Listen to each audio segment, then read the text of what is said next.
सो hi guys, video हम देखने वाले हैं क्लास 10th के इलेक्ट्रिसिटी चैप्टर का 10 मोस्ट इम्पॉर्टेंट क्वेश्चंस। गाइस देख सकते हैं आप, ये क्वेश्चंस कितनी बार रिपीट हो रहे हैं।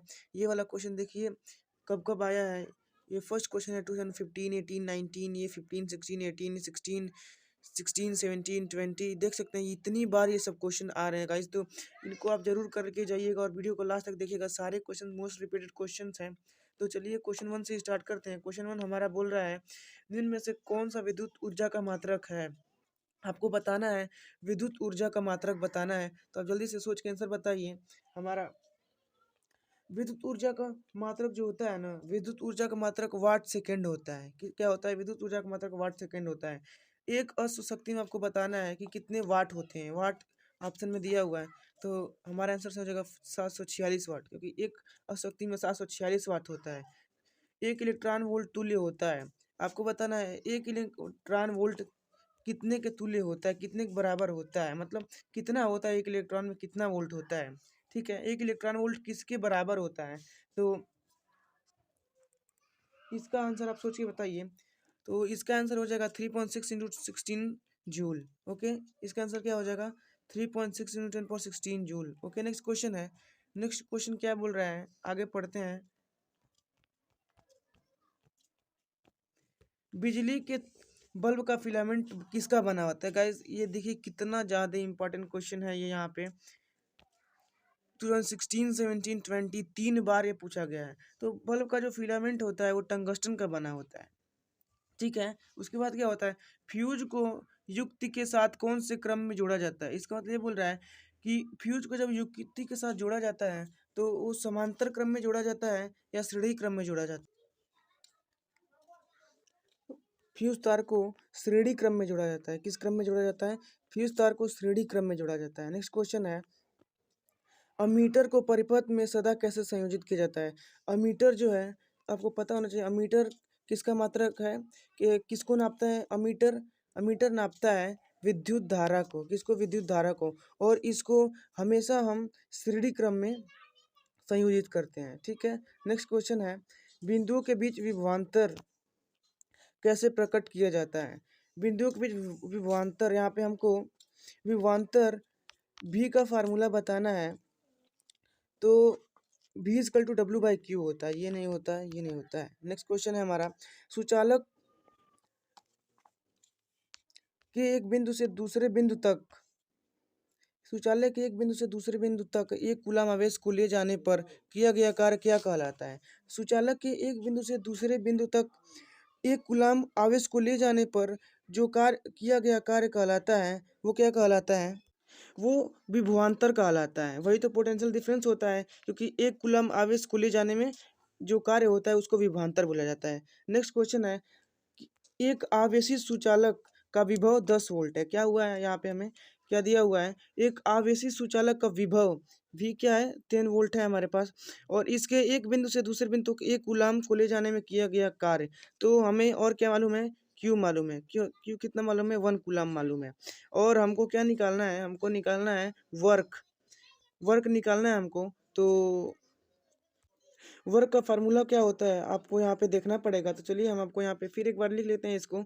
हमारा भी है 10 वोल्ट और हमारा क्यू है 1 कूलम और हमें डब्ल्यू निकालना है। डब्ल्यू इक्वल टू कितना होता है? भी इंटू क्यू होता है। अभी हमने देखा यहाँ पे डब्ल्यू इक्वल टू भी इंटू क्यू होता है। तो भी हमारा कितना है? भी हमारा 10 वोल्ट है और क्यू हमारा 1 है। इसका मतलब 10 जूल कार्य करना पड़ेगा हम लोगों को एक कूलम आवेश को ले जाने के लिए। तो इसका आंसर कितना हो जाएगा? 10 जूल हो जाएगा। नेक्स्ट क्वेश्चन पे पढ़ते हैं। नेक्स्ट क्वेश्चन क्या बोल रहा है? नेक्स्ट क्वेश्चन बोल रहा है कि 1 किलोवाट के हीटर में कितनी विद्युत धारा का प्रवाह होगा जब उसे 200 वोल्ट 20 वोल्ट के स्रोत से जोड़ा गया। क्या बोल रहा है कि 120 किलोवाट के हीटर में कितनी विद्युत धारा का प्रवाह होगा जब उसे 200 वोल्ट। यहाँ पे आपको यहाँ पे सबसे पहले ये देखना पड़ेगा कि ये क्या क्या मेरे पास दिया हुआ है। तो हम पावर लिख सकते हैं। पावर 1 किलोवाट दिया हुआ है, 1 किलोवाट, जिसको हम 1000 वाट भी बोल सकते हैं। ठीक है, एसआई यूनिट में आपको लेके चलना है। और हमारा वोल्ट भी कितना दिया हुआ है? 220 वोल्ट दिया हुआ है। ठीक है, भी हमको 20 वोल्ट दिया हुआ है। ठीक, अब आगे क्या बोल रहा है? आगे बोल रहा है कि हमें निकालना है ओ आई निकालना है। तो अब आपको फार्मूला पता होना चाहिए कि आई का फार्मूला क्या होता है जब हमको P और V मालूम हो। तो P is equal to V into I होता है। क्या होता है? P is equal to V into I होता है। तो हमें P मालूम है और V मालूम है, सिंपली हम वैल्यू रख देंगे और आंसर निकाल लेंगे। तो चलिए वैल्यू लगते हैं। P हमारा कितना है? P हमारा है 1000 वाट। ओके। और हमारा आई कितना है? आई को तो ही निकालना है, तो इसको अगर इधर लेके जाएंगे तो ये इसके नीचे आ जाएगा और इज इक्वल टू आई हो जाएगा। अब आप इसी को सॉल्व कर लेंगे और आपका आंसर आ जाएगा। यहाँ से ये कट जाएगा और हमारा आंसर कितना आ जाएगा? तो ये हमारा 22 से 4 टाइम्स में जाएगा। आप देख लीजिए कौन सा ऑप्शन है 4 टाइम्स में। आपको यहाँ पे 45 या 55 में कंफ्यूज नहीं होना है। यहाँ पे आपको काट के पहले देखना है। तो ये कितना आंसर हो जाएगा हमारा? 4.5 है, क्योंकि 4 पॉइंट कुछ आ रहा था। चलिए अब नेक्स्ट क्वेश्चन पे चलते हैं। गाइज अगर आपको वीडियो अच्छी लग रही तो चैनल को जरूर सब्सक्राइब करिएगा। और भी चैप्टर के हम आपको क्वेश्चन लाने वाले हैं, तो चैनल को जरूर सब्सक्राइब करिएगा, क्योंकि आपके लिए बहुत फ़ायदा होने वाला है। हमारा अगला क्वेश्चन है कि ताप बढ़ाने पर किसी भी चालक का विद्युत प्रतिरोध क्या होता है? क्वेश्चन समझिएगा। क्वेश्चन बोल रहा है कि अगर ताप हम बढ़ा दें, इसका मतलब टेम्परेचर अगर हम बढ़ा दें तो विद्युत प्रतिरोध में क्या होगा? आप याद रखिएगा कि ताप जब भी हम बढ़ाते हैं तो विद्युत प्रतिरोध हमेशा बढ़ता है, और जब ताप घटता है तो विद्युत प्रतिरोध क्या होता है? घटता है। ठीक है, तो इसका हमारा आंसर कितना हो जाएगा? बढ़ता है। ए ऑप्शन हो जाएगा। नेक्स्ट क्वेश्चन है। नेक्स्ट क्वेश्चन पर चलते हैं। नेक्स्ट क्वेश्चन बोल रहा है कि